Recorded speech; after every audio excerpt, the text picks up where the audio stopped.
Managing diabetes, alam niyo number 1? Lifestyle modification. Yan yung number 1. Kaya kadalasan sa mga pasyente ko, pagka first time malaman na diabetic, first time malaman na hypertensive, lifestyle modification muna ang gagawin natin. Pwede. Basta sumunod lang kayo. Ngayon, kung hindi kayo susunod, oral medication.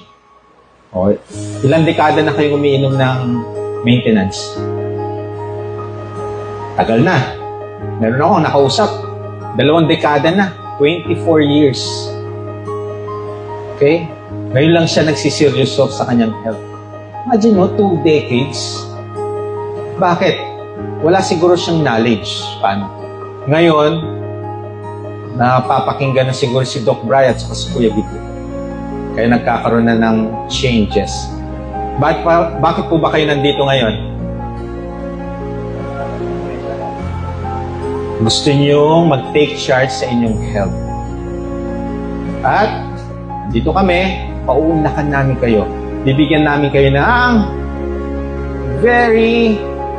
para kayong VIP dito sa amin. Kayo ang mahalaga.